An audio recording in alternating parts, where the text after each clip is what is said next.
Eu vou contar uma historinha para você. Em 2009 eu comprei um carro, mas não foi assim um carro qualquer. Foi um carro podre. Existe o carro clássico, existe o carro velho, existe o carro muito velho e existe o carro podre, absolutamente podre. Foi esse o carro que eu comprei. Tinha mais ferrugem do que lata, para você entender. Estofado podre, painel podre, o motor não funcionava, um absurdo de carro. Só que aconteceram duas coisas. A primeira, o carro estava parado na casa do proprietário, né? O cara tinha dois carros e esse estava parado lá, ele não usava. E eu estava naquela coisa, sabe, do programa Lata Velha, né, daquele quadro que tinha lá no programa de televisão, o Lata Velha. Eu estava tudo entusiasmado com aquilo e eu trabalhava com funilaria e pintura. Eu falei, poxa, eu vou pegar esse carro e vou reformar. E aí eu fiz uma proposta absurda para o dono do carro, sabe, aquela proposta indecente, que eu morro de vergonha de imaginar que eu fiz aquela proposta para alguém. E o problema é que o cara aceitou a proposta, fechamos o negócio. Eu ia pagar aquele carro parcelado, não tinha dinheiro para entrada, não tinha nada, mas ele aceitou me vender aquele carro e recebeu um valor por mês. Peguei aquele carro que não funcionava, empurrei aquele carro até a minha oficina. Eu estava começando minha oficina na época, meu trabalho com funilaria e pintura, e cheio de dificuldades. Eu não tinha o conhecimento que eu tenho hoje, eu não tinha a habilidade que eu tenho hoje. Um serviço que hoje eu gastaria aí um dia para fazer, naquela época eu gastava 3 dias, 4 dias, né? E às vezes o serviço não ficava tão bom, eu tinha que fazer o serviço de novo. Eu literalmente estava começando. Um dia eu conto essa história para você. Mas aí o que aconteceu? Levei aquele carro para a oficina. Eu não tinha um tostão de reserva financeira. Eu pagava 2 aluguéis e agora eu tinha que pagar um valor mensal referente àquele carro. E aí eu levei aquele carro para lá. Só que tinha mais um problema, eu trabalhava sozinho, eu não tinha funcionários, né? Então eu tinha que combinar o tempo que eu gastaria atendendo os meus clientes para receber dinheiro e pagar minhas contas e o tempo que eu gastaria reformando esse carro. Ou seja, nunca sobrava tempo para reformar aquele carro. Eu pegava o carro de manhã, colocava ele para fora, né? Eu consegui desenvolver uma maneira lá que eu sozinho empurrando aquele carro, eu conseguia tirar o carro da oficina e colocar o carro de novo para dentro da oficina sozinho, sem ajuda de ninguém. E era o que eu fazia todos os dias. Tirava o carro de manhã, trabalhava, no final do dia eu colocava o carro para dentro de novo. Só que acontecia algumas vezes, inúmeras vezes, para ser mais honesto, de não ter espaço dentro da oficina para colocar o carro, porque tinha carro de cliente lá. E aí o carro acabava dormindo na rua. Sim, dava hora de eu ir embora, eu fechava a oficina, ia para minha casa e deixava o carro lá encostado na calçada. Não tinha outra coisa para fazer. E isso aconteceu várias vezes, o carro dormir na rua. Só que chegou um dia, o carro não estava mais lá. Eu fui trabalhar, abri a loja, comecei a varrer lá o espaço. Eu tinha combinado um horário com um cliente que ele ia deixar o carro dele para mim, para eu fazer um trabalho lá. E o cliente chegou, eu recebi o cliente e tal. Só que o rapaz da oficina ao lado chegou para mim: Felipe, cadê seu carro? E foi aí que eu percebi que o carro não estava mais lá, o carro tinha sumido. Alguém levou o carro, alguém roubou o carro. Só que assim, eu estava tão atordoado, tanta coisa para fazer, sabe, preocupado com aquele carro, porque já fazia meses que eu não pagava o valor que eu tinha combinado com o proprietário, né? E eu não podia nem devolver o carro, porque o carro estava desmontado, com prestação do carro atrasada, eu cheio de serviço para fazer, e agora roubaram o carro. E a minha única opção foi, poxa, eu vou receber o cliente aqui, vou atender, vou fazer o que eu tenho que fazer, depois eu vou me preocupar com esse carro. O cliente chegou, recebi o carro do cliente, combinamos tudo que tinha que combinar, o cliente foi embora, a pé. Passaram uns 20 minutos, o cliente voltou. Felipe, aquele carro que estava parado ali na calçada não era seu? Eu falei, era meu. Então, o carro tá lá no canal, tá lá dentro do canal. Eu falei, como assim é? O cliente falando, né? O carro tá lá dentro do canal. Aí bateu aquela coisa terrível, fechei a loja e fui lá ver. O que é o canal? Aqui em Resende, né, tem um bairro chamado Cidade de Alegria e todo mundo conhece o canal da Alegria. É um canal que atravessa o bairro todo e ele é a céu aberto. Teve uma festa à noite na cidade, uma festa até grande, né, na cidade, e de madrugada um grupo de rapazes passou, viu aquele carro parado na rua, todo desmontado. Eu desmontei os vidros, desmontei os bancos, desmontei o carpete, tirei os para-choques, as lanternas, deixei só a lata. E eu lixei o carro todo, deixei o carro todo lixado.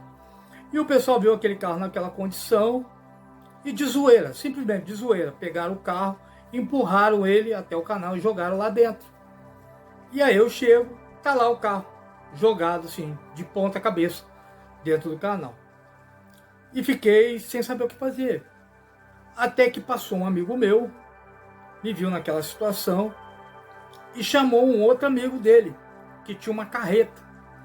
O rapaz chegou com a carreta, nós amarramos, eu pulei lá dentro do canal, com uma corda, amarrei no carro, o cara puxou o carro para fora do canal.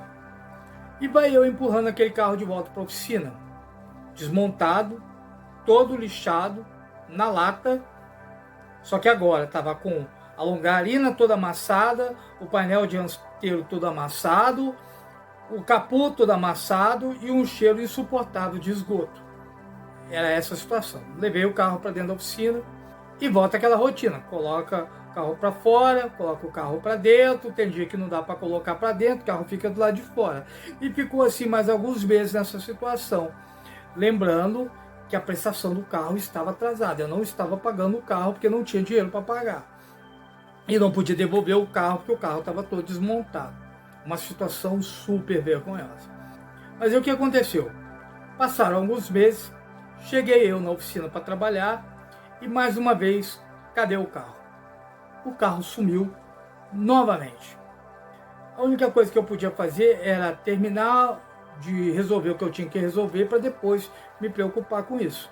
Passaram 2 dias, um carro da polícia parou em frente à loja. Aquele carro que estava aqui na rua é seu? Falei, roubaram o carro, né? Falei, roubaram. Então vem com a gente que a gente achou o teu carro. Eu assustei porque eu não tinha pedido nada, não tinha questionado nada, mas a polícia achou o carro e descobriu que o carro era meu. E fui eu lá ver o carro. Chegamos no lugar, estava o carro em cima da calçada coberto por uma capa. Só que dessa vez, sem o motor.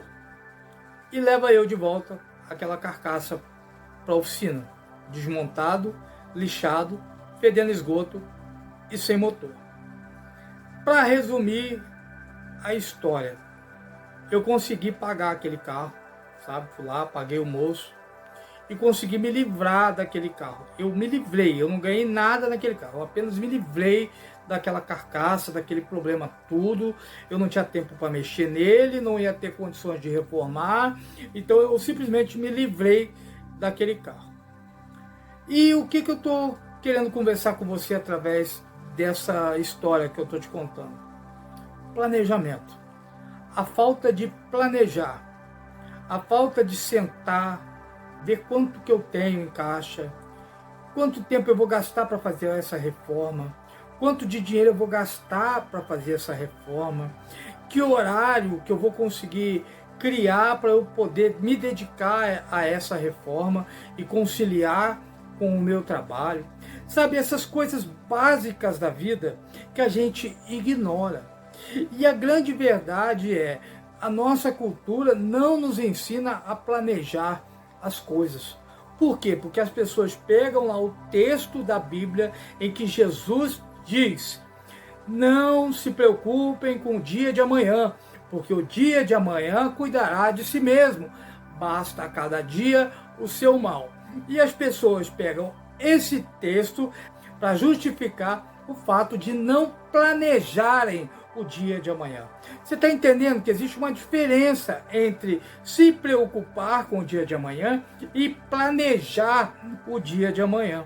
É uma diferença muito grande e definitiva. Porque quanto menos você planeja o dia de amanhã, mais você vai acabar se preocupando com o dia de amanhã. A ansiedade pelo dia de amanhã, na verdade, na maioria das vezes, é fruto da falta de planejamento. Está entendendo? Porque planejamento envolve preparo, envolve estrutura. E aí vem a palavra que me faz lembrar de uma parábola que Jesus conta e que explica bem essa questão do planejamento. A do homem que construiu a casa sobre a areia e a do homem que construiu a casa sobre a rocha. Essa parábola me faz imaginar uma praia. Um cara chegou, viu a praia, o mar, a areia, o sol e pensou, poxa, eu quero curtir essa praia, quero curtir esse lugar. Vou fazer uma casa aqui rapidinho mesmo, aqui, só para eu poder aproveitar, né, o verão, não sei quanto tempo vai durar esse tempo bom aqui que a gente está vivendo, né? Então vamos curtir, o negócio é curtir agora. E o cara foi ali, fez aquela casa toda no improviso, ali na areia da praia mesmo, e tal. O outro cara chegou, olhou o mar, olhou a areia, e falei, não, eu não vou construir minha casa aqui. Vou construir minha casa lá em cima daquela rocha. E aí ele foi lá em cima da rocha, gastou muito mais tempo, gastou muito mais recurso, muito mais mão de obra, porque ele teve que furar a pedra para poder fazer a fundação. Só que o que acontece? Veio a chuva, a tempestade. A casa construída sem planejamento, lá na beira da praia, a tempestade levou embora. A outra casa, que deu trabalho pra caramba, que gastou tempo, que gastou recurso, continuou em pé. Por quê? Uma teve planejamento, a outra não teve. Jesus também contou uma outra história do cara que vai construir uma casa e ele não faz o tal do planejamento para ver se ele teria recursos para finalizar a obra. Porque o problema não é começar uma coisa, o problema é saber se eu vou ter estrutura para finalizar o que eu comecei. E aí ele diz, poxa, as pessoas vão passar, vão ver aquela obra inacabada e vai ficar todo mundo falando, poxa, o cara começou uma obra que não tinha condições de finalizar. Está entendendo a diferença de uma coisa para outra? Imagine duas pessoas que vão fazer uma prova amanhã, uma prova teórica. Uma pessoa passou o ano todo estudando, fazendo exercícios, refazendo exercícios, treinando, sabe? Fazendo repetidas vezes a mesma coisa, absorvendo aquele conteúdo, memorizando aquele conteúdo. O outro deixou para estudar hoje, na correria ali. A não ser que o cara que deixou para estudar hoje seja um gênio, sabe, uma pessoa fora da curva, capaz de memorizar tudo assim em poucas horas, qual das duas pessoas tem mais chance de estar preocupada com o que vai acontecer amanhã? O que se preparou, o que planejou ou o que deixou tudo para a última hora? Entenda isso. Não confunda o fato de que Jesus diz que a gente não deve se preocupar com uma coisa que ainda não aconteceu, com uma coisa que pode ser que aconteça, mas que a gente nem tem certeza que vai acontecer. O que eu vou vestir? O que eu vou comer? Jesus disse que são os ímpios que se preocupam com essas coisas. Será que eu vou ter o que comer? Será que eu vou ter o que vestir? Né? Será que eu vou ficar desempregado? Será que eu vou ficar doente? Será que alguém da minha família vai ficar doente? Não está acontecendo nada, está tudo bem. Você está aí preocupado com uma coisa que pode ser que aconteça. Jesus está falando disso, de você se pré-ocupar, ou seja, pré-espaço ocupar. Se ocupar antecipadamente de uma coisa. É totalmente diferente de você planejar, se capacitar, criar os recursos, a estrutura necessária para esse projeto que você está traçando. Vai abrir um negócio? Estuda primeiro, se prepara, cria uma estrutura, cria um pé de meia, uma reserva financeira e monta um negócio. Não faz igual eu, porque eu montei meu negócio porque eu não tinha outra opção. Eu estava desempregado, eu tinha que arrumar um jeito de ganhar dinheiro, fui lá, peguei um carro para pintar e pintei. E aí o negócio foi virando uma oficina e foi crescendo, e crescendo, e crescendo, mas eu nunca tinha dinheiro guardado, eu nunca tinha uma estrutura. E aí você sofre, você perde noite de sono, sabe? Você perde paz, perde final de semana, perde relacionamento com a sua família. Por quê? Porque você está fazendo as coisas na base do improviso, entendeu? Você não tem um planejamento para nada. Você vai improvisando e vai vivendo e vai se estressando e vai se gastando à toa. Entendeu? A gente mistura esse texto do não se preocupe com o dia de amanhã com aquele outro texto que fala sobre a fé do tamanho de um grão de mostarda. E aí a gente usa a nossa falta de planejamento para justificar que estamos fazendo as coisas pela fé. Não, comprei pela fé. Não tem dinheiro para pagar, mas comprei pela fé. Não tem dinheiro para fazer, mas comprei pela fé. Não tenho condição de fazer nada, mas eu estou fazendo aqui pela fé. E aí o nome disso é irresponsabilidade. Você está justificando versículos da palavra do Senhor para justificar a sua falta de responsabilidade. Entendeu? Se você quer ter uma vida de paz, ter sucesso nos seus projetos, comece a planejar.